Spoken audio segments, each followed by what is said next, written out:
Imagine being born 40,000 years ago. No hospital, no crib, no pediatrician, just a cold cave, a tribe of 20 people, and a mother who had to keep you alive through ice ages, predators, and disease. And yet, you survived. Humanity survived. For 300,000 years, ancient humans raised children without books, without schools, without any of the tools we consider essential today. How did they do it?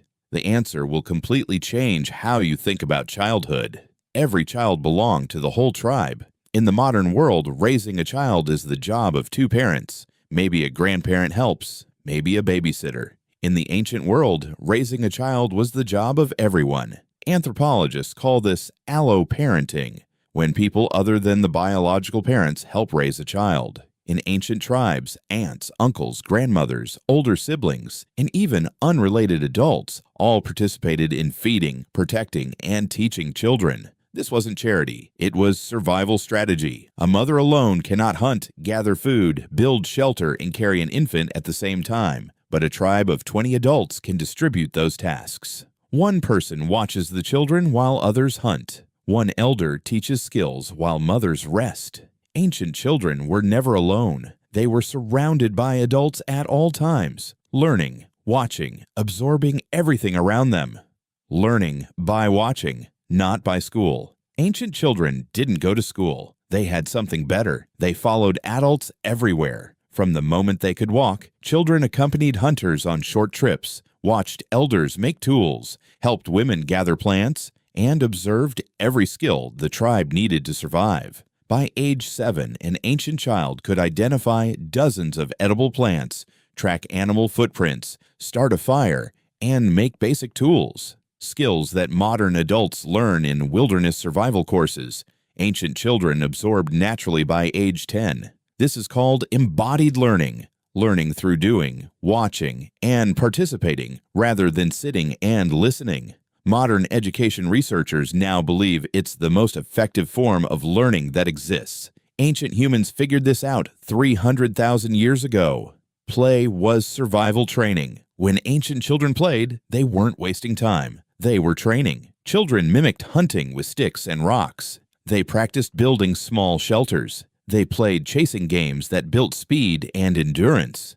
They wrestled, developing strength and learning to handle pain. Every game had a survival purpose. The children didn't know it, but the tribe did. By the time an ancient child became a teenager, they had already practiced every skill they would need as an adult, thousands of times disguised as play. Compare this to modern children who spend most of childhood sitting at desks preparing for a world they won't enter for another decade. Ancient childhood was immediate, real. Every lesson had a consequence. How ancient parents handled discipline. Here's something that surprises researchers. Ancient parents almost never used physical punishment. Studies of modern hunter-gatherer tribes, our closest living connection to ancient humans, show that harsh discipline is extremely rare. Instead, ancient parents used storytelling. Every tribe had stories. Stories about children who wandered too far from camp and got lost. Stories about young hunters who ignored elders and got hurt. Stories about greed, cowardice, and betrayal,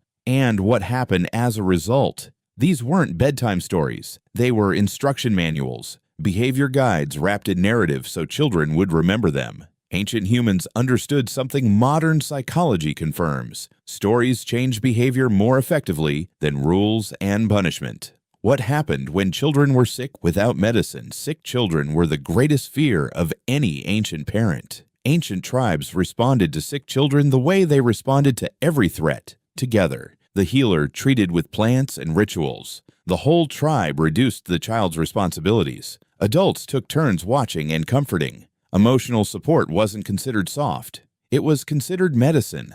Ancient healers understood that fear and stress slowed healing, so they worked to keep sick children calm, surrounded by familiar voices and warmth. Modern medicine is only now confirming what ancient parents knew intuitively. A child who feels safe heals faster. What we lost and what we can learn. When ancient tribes were destroyed by conquest, disease, or migration, their methods of raising children disappeared with them. We replaced the tribe with the nuclear family. We replaced embodied learning with classrooms. We replaced storytelling with rules. And in many ways, children became more anxious, more isolated, and less resilient. The children who grew up 40,000 years ago survived ice ages. They crossed continents on foot.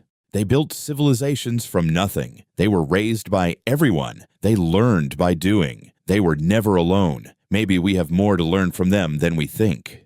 The secrets ancient parents knew that we forgot. Modern parents spend billions on parenting books, apps, and therapists. Ancient parents had none of this, and yet they raised children who were physically stronger, mentally tougher, and more socially connected than most children today. What did they know that we forgot?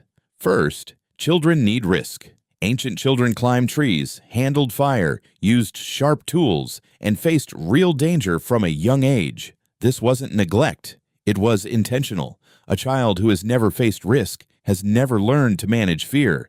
Ancient parents understood that controlled danger builds confidence, judgment, and resilience. Modern research on risky play confirms exactly this.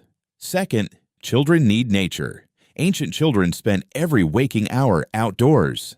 They learned weather patterns, animal behavior, plant cycles, and the rhythms of the earth. This wasn't education, it was immersion. Studies now show that children who spend time in nature have lower anxiety, better focus, and stronger immune systems. Ancient humans gave their children this automatically. Third, children need purpose. In ancient tribes, children contributed to survival from an early age. A 6-year-old gathered berries. An 8-year-old helped carry water. A 10-year-old assisted in toolmaking. Every child had a role. Every child mattered to the group's survival. Modern children often reach adulthood without ever feeling genuinely needed. Ancient children felt essential from the moment they could walk.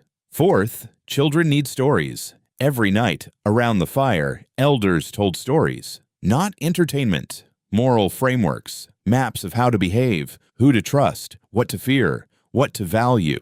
Ancient children absorbed thousands of hours of storytelling before they reached adulthood. Their values, their identity, their understanding of the world all came through narrative. We replaced the fire with screens. We replaced tribal stories with algorithms. And we wonder why children feel lost. The ancient formula for raising children was simple. Surround them with people who love them, give them real skills, let them face real challenges, and tell them who they are through stories. 40,000 years of human history says it works.